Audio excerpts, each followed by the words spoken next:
So far, you were... It was a bedroom setup? Hello? כן, totally. No, this is... yeah, that's the front. This is the front? The round part. Look at me. Oh. Yeah, there you go. Ooh. Better. Yeah, much better. 1, 2, 1, 2. 1, 2, 1, 2. Okay, Booby, do you want a vacation? A 2-day vacation from the... Yes, that's all I ever wanted. It was a 2-day vacation. Give it to me.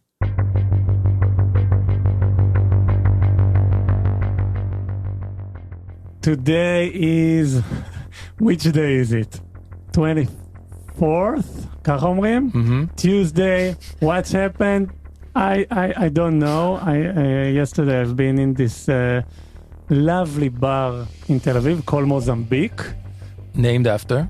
After a Bob Dylan song. Mozambique, right. Of yes. The Desire album. I think. Really enjoyed the Tel Aviv atmosphere right now. Something very... How do you tell me this once? Somber? Somber. Yeah, it's somber. I heard that the French president was here. True. Je parle pas français. Have fun. This update is Busha. I just want to point out that Mozambique gained independence from Portugal. Anyone want to guess what year? 1959. 1975. Yep. Fun fact. Fun fact for all the decolonialist, academic experts out there. Uh-huh. Yep, that's it.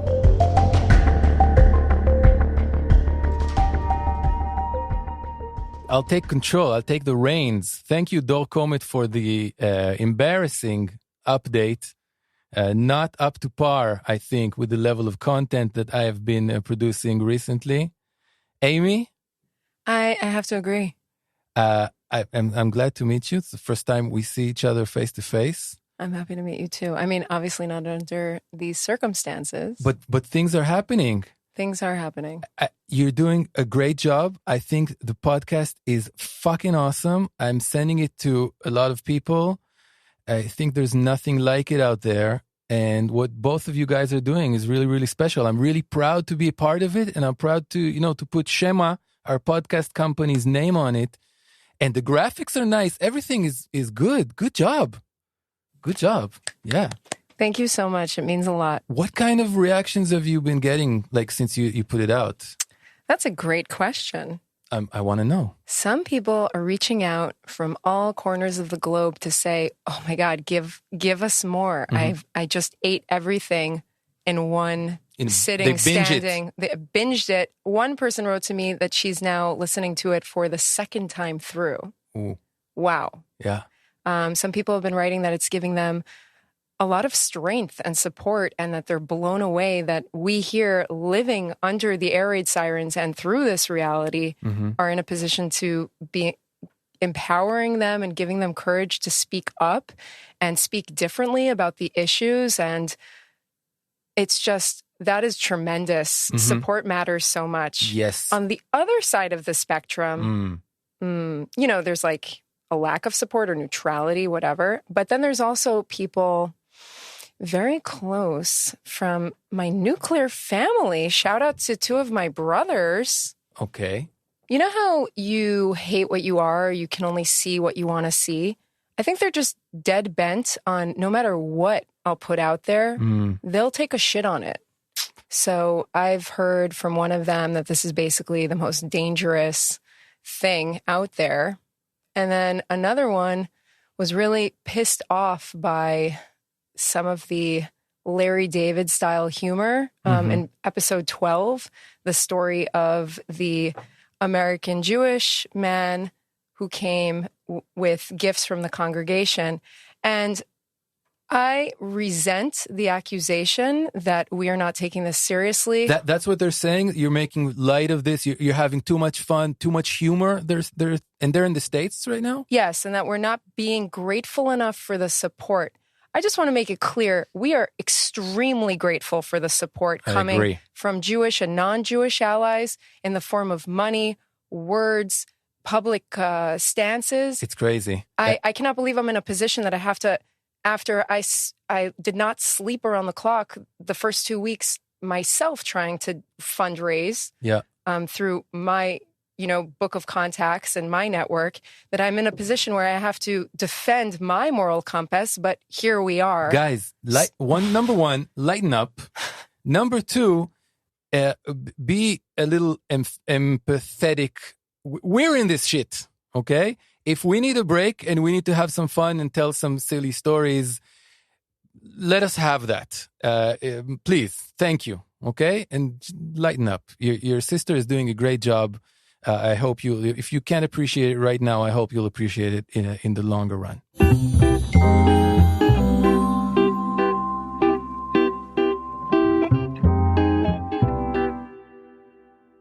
Amy, can I ask you what year you were born in? I was born in December of 1985, the year of the ox. Okay. If anyone's into, Chinese zodiac. Yeah. Where were you born? I was born in Queens, New York, in a hospital called Franklin General. Okay. So you're born in the mid-'80s. That makes you a teenager in the late 90s.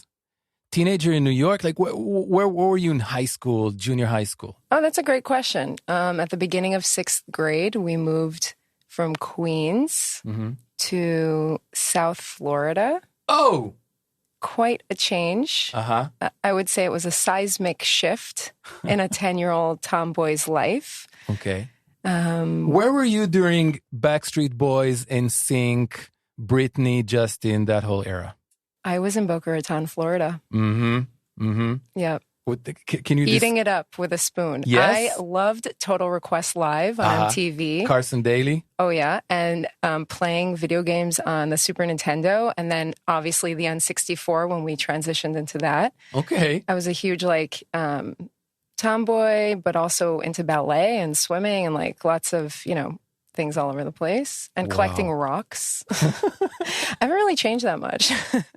I'm looking for links. At that time, I'm a little bit older. I'm going to be 45 soon. I was born in 1978, so my teen years were very kind of grunge, Kurt Cobain, Pearl Jam, mid 90s, and then over here it was Retzach Rabin, Prime Minister Yitzhak Rabin assassination, which was like a seismic event for my generation.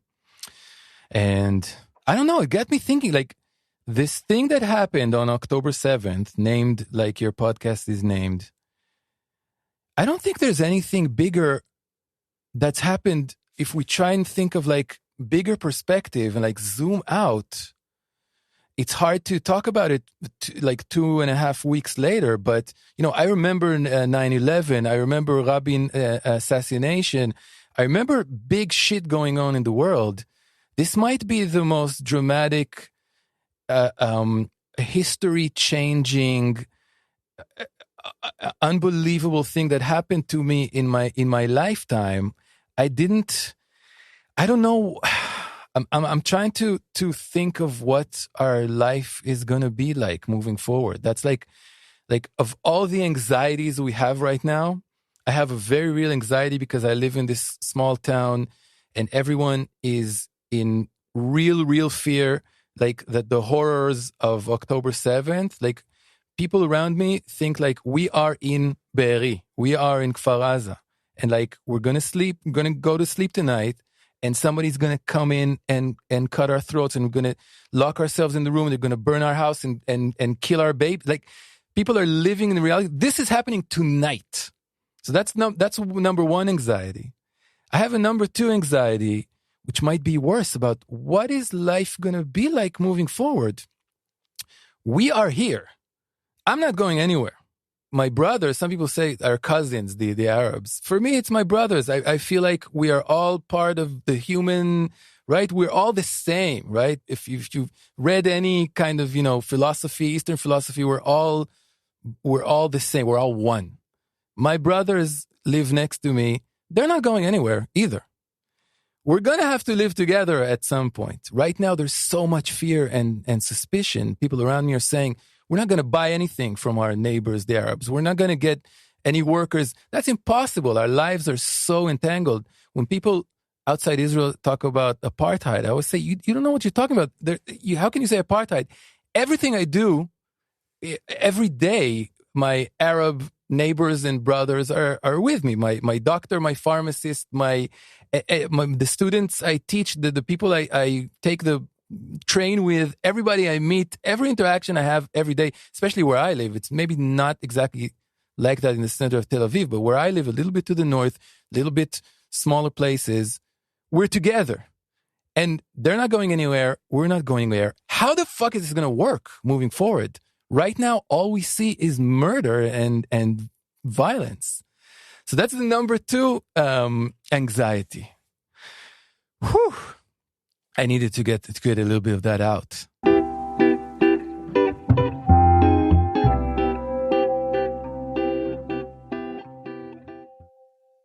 And then there's all kinds of other anxieties, like, will I be able to, Dor and I make podcasts for a living, right? It's like this very nice to have peacetime activity and occupation. Will I be able to continue making money, working, creating, making art?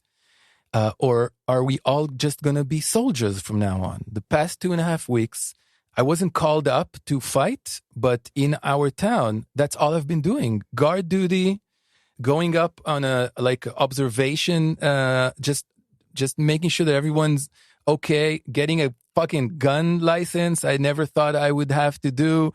Everyone around me has been militarized. Like, we are ready to fight and ready to defend ourselves. Is that our life going to be moving forward? I thought we were past that. I thought we can have civilian life, So that's 3 anxieties. There are more.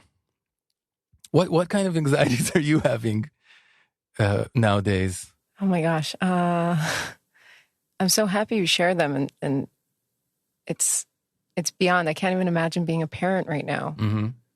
Or, I think often about the road ahead and the road that we're going to have to pave here. And I'm really happy that, I know this is a weird tangent, but okay. We're going to go on a little ride. I'm with you. I really hurt my shoulder and back this summer trying to learn how to play tennis, which was not something I was like a swimmer, no contact sports when I was younger. Anyway, really fucked up my back and shoulder. And I had to rest a lot more this summer than I wanted to. So I decided I was going to watch the Ken Burns documentary about New York, which is 10 parts, I think, 9 or 10 parts, and it's 18 hours long. Yeah. And it's something I had always wanted to watch. And my little brother reminded me about it a year ago. Which Ken Burns did you see? Did you see the jazz one or no, the baseball one? This was the New York one. But I mean, have you watched any of the? I saw the Vietnam one that I took a few weeks, and for some reason Is this the first long Ken Burns series that you're sitting down and watching? I guess I'd seen parts of Civil War when I was younger because I went from New York, then I dipped into the entire Prohibition doc, and then I started Civil War about 2 weeks before this started. Okay. And I was like, oh, this sounds familiar. I feel like I watched part of this as a kid. Right. So you're deep into the New York docuseries? Yeah, I finished the whole thing back in August. Is it good? It's fucking fantastic. And I'll say why it comes to mind now. Okay. Because when it starts, the very beginning, they go, this whole idea of New York as this place where everyone just gets along and this concept that people walk around with that everyone got to New York, and from the beginning it was this refuge for everyone, and everyone just loved each other, and it was just this paradise for everyone to just get along. Larry Levan was playing house music in the 1600s when they all got there, and they were just partying together. Well, they're that is not true. Uh-huh. And that's how the first 10 minutes go. They're basically just if you have that notion about New York, we're about to flip that shit on its head. Let's go for a wild ride. And boy, is the story of New York a wild ride. Yeah. All sorts of stuff you discover there, Irish killing, Protestants, Catholics, immigrants, everybody murders everybody. Crazy shit. Everything from how the Brooklyn Bridge almost wasn't, and how the Erie Canal was built.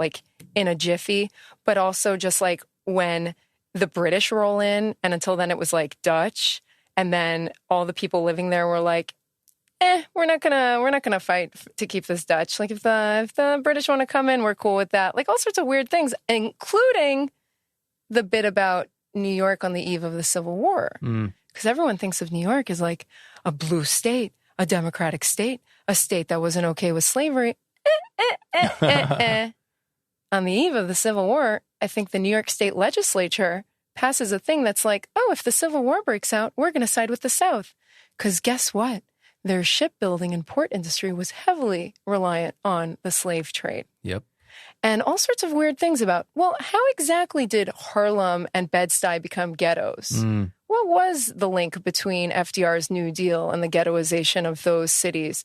Lots of different things come to light in that documentary. Okay, bring me back to reality. Exactly. And what it did, we've had a Meshuggah year. Meshuggah is like an understatement for it. This has been crazy. Even before October 7th. Exactly. The weekly protests beginning in January about the judicial, I don't want to call it a reform. I want to call it the attempted coup. And, so I was really watching it from that place of this society was on the brink of civil war before this started. Many argued. And for me, my takeaway was, guys, we're going to get through this. We're going to get through this and we're going to make it on top because New York is one of the best cities in the world. Yes. And I'm a native New Yorker and I love the New York that I grew up in. I loved the public school I went to in Queens. I loved having Black and Korean and Chinese friends. And I still believe that change is possible. And I know that New York went through its own crazy shit where it was on the brink of like meltdown in the 20th century. The Empire State Building comes up when New York's going through a really hard time. People look back, with what did they say, that like hindsight is 20/20? Like you look back and you see everything clearly, but when you're in it, you can't see it clearly. I remember watching like video of the I think the Bronx in the 70s. It looked like Gaza. There were places with burning buildings and junkyards and just ruin. Crime and homelessness, and there were dark times for sure. And then even 9/11, if you go to more contemporary times, the fact that the city came out the other end of that and people came out strong and survived that is incredible. The last episode of the doc about New York actually is about the World Trade Center. I think that the second to last episode, which was supposed to be the last episode, came out right around 9/11, like right before. Okay. And then about 2 years later, they added that episode. And the World Trade Center episode is about 2 to 3 hours long. And it really talks about what was the story behind the World Trade Center. When the World Trade Center started going up and when it was first built, most of the office space wasn't even leased out. It was considered a failure, and New Yorkers hated it. They thought it was hideous. They thought it was like disgusting. It was like an eyesore. They really didn't like it. And only in the 90s, it really became a World Trade Center. You had international accounting firms and law firms and all these other big corporates starting to fill the World Trade Center. And it really began to fulfill its mission from decades prior when there was really less of a need for computer-based internet, all that stuff. And so 9/11 and the World Trade Center in itself is like a story within a story. Yeah. But long story short, not hope, because we talked about hope yesterday. It's not hope that I have for the future. It's confidence that I have that we are going to come out of this. We're going to come out of this stronger with our Arab brothers and sisters. And the people right now that are having a hard time getting off the fence or that can't really condemn this terrorist group that was, by the way, celebrating 9/11. And there's video footage of that. Just go on YouTube. Anyone that's not able to see that clearly, I really feel sorry for them because they're really deep in a totalitarian organization that has stolen them of the freedom to think for themselves. And that's really sad.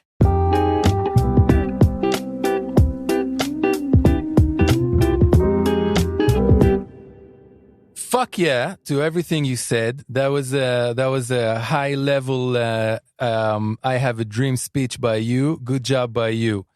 I want to give two recommendations, and then bring it back to those people we're talking about with their neutral responses and who they sympathize with, because it is, I think, a topic that's on both our minds. Number one, Gangs of New York, Martin Scorsese movie. For me, is that early in New York, what you just described. I am fascinated by that time as well. Number two, I've been having, since the horrors of October 7th, a real tough time enjoying stuff. I try to listen to music. It's like, like food has no taste kind of thing. And I usually love listening to podcasts. And I found that when I listen to a podcast and I see that the date of the episode is after October 7th, how the fuck are you guys talking about anything else? How are you talking about comedy or NBA or whatever the stuff that I usually listen to? I can't listen to podcasts anymore. What I am doing is I'm reading more than I have been reading for a while. And I got this book. My mother gave me this book, a Paul Auster book. Paul Auster is a writer that I used to love and then kind of got weird for me. But I really love this book. It's called 4321. It's one of his recent book. It's this huge book and I'm relishing it. I'm taking my time. And it's a New York book, obviously. I think like most things he writes. And I love it. I enjoy it so much. It's like the only escape I get where I read this book and I forget my anxieties. And then there's this character. He meets this Jewish girl. The hero of his story meets Dana Rosenblum, and her parents, escaped from Europe, went to South Africa, escaped to London, escaped to New York. And she has one dream. She tells the guy in the book, I just want to go live in Israel, a country that will never kick me out. Like she wants to go live on a kibbutz. He's going to the college in the States. He wants to be a writer. All she wants to do is go live in a kibbutz near the Kinneret in Israel. And that hit me so hard, like a country that will never kick me out. And, a lot of people around me, I don't know if you have these around you, our Zionism, the fact that we live here, for many of us, it's like, yeah, but I'm also going to get this Romanian passport. I'm also going to try and get this Portuguese passport because you never know. Maybe I'll go live in India for a couple of years. Maybe it's like this whole thing of it. Where do we want to live? This place has a lower cost of life. That place. And I'm like, I have a real problem with that. I'm against that. I really feel right now, like this is the only country that will never kick me out. If I can't live here, I can't live anywhere. I have people right now who like ran away, I don't know, holed up in Cyprus right now. They're sitting in Cyprus in a hotel, scrolling through their phones in horror the whole day. And then they have a violent demonstration outside their own embassy. I think I talked about this in one of the updates. So you ran away from Israel. You're scared in a foreign country, and you're probably less safe there than you are here. So at least be with your family and loved ones and people. The combination of that sentiment in me and then that character in the book, like really, really hit me hard. And that's where I am right now. Like, I don't know where this is going to go. I mean, but that's what I'm feeling right now. We talked about this with my kids. Like, I have a teenager son. He said, like Saturday, the day of, he said, where do I join up? I want to go fight. We're going to win. We're going to beat them. And we talked about this, like moving away, running away. He, in his 13-year-old mind, agreed with me. He said, if you run away from a bully, you're always going to run away. You're always going to run away. We run away now, we'll get to some other place. It'll be shit over there. Probably somebody's going to try and kill us over there. What do we run to another place? Am I going to be a refugee for the rest of my life because of some fucking assholes who don't want to share this land with me? I know it's oversimplifying, but anyway, that's where I am with that. And the last thing, maybe we'll end on this. I think it's on both our minds listening to you, is how emotional we get reading and seeing reactions of people abroad. Like LeBron James, Dave Chappelle, like who is with us and who is against us. And it's so emotional. I don't think people understand how you feel it in your gut when you see some random, I don't know, Z-list celebrity from some Disney show standing with Israel. I love this guy. Suddenly I love this guy. Meanwhile, when you see somebody like, I saw Tilda Swinton, an actor that I really, really love, sign this letter that you have to be so stupid to sign this letter. You're basically aligning yourself with rapists and murderers of baby with Jeffrey Dahmer. If you sign this piece of paper saying you support Hamas, you're basically saying I love Jeffrey Dahmer.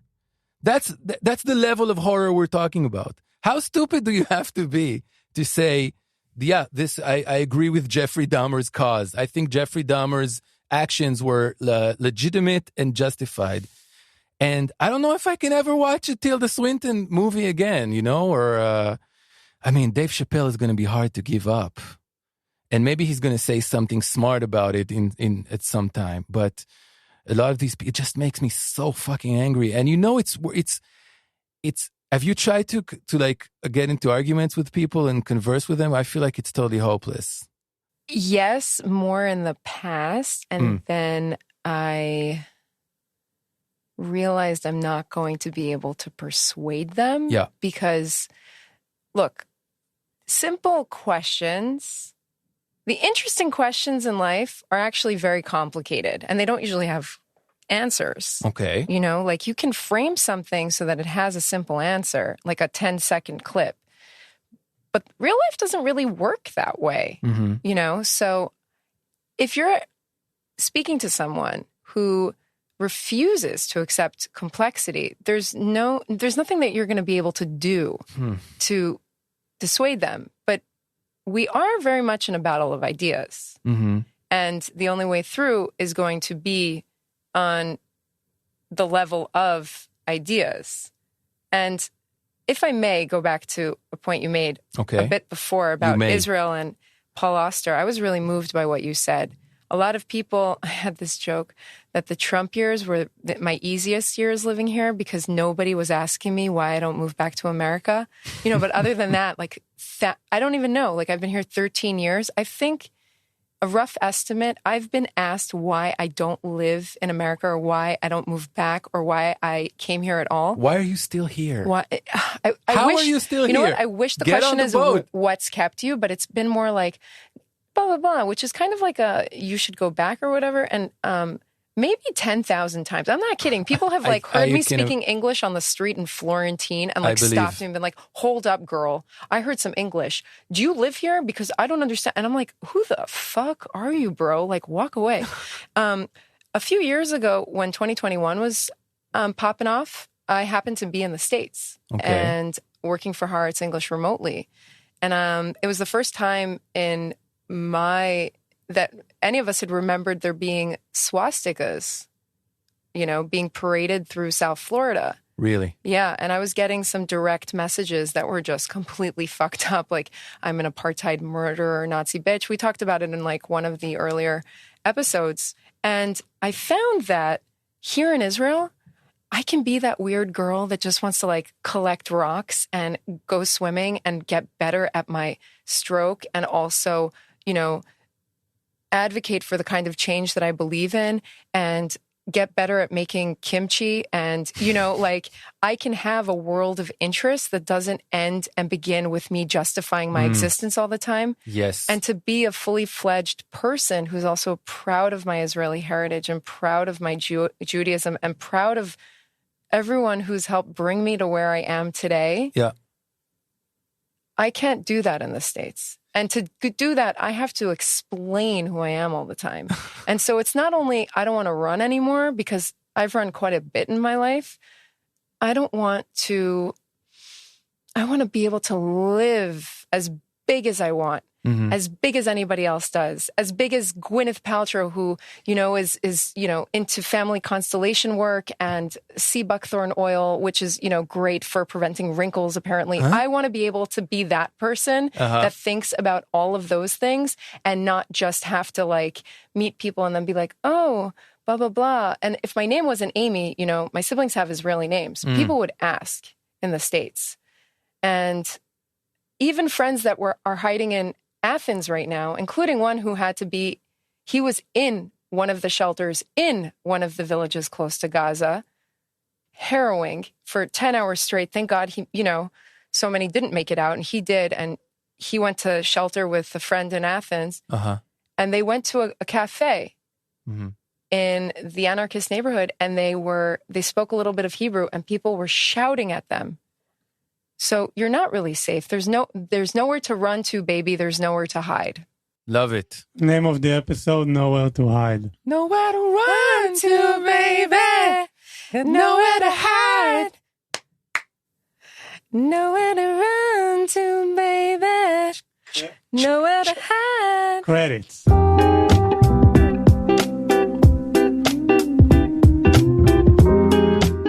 Thank you to Shema. Thank you to Jonathan Gall, our illustrious co-host today. Dor Comet for the strangest recap and probably worst recap to date. Wait for tomorrow. Oh, God. Oh, my God. Thank you to Maya Schlesinger. I'm Amy Sapan. Thank you so much for listening. Stay safe and stay tuned.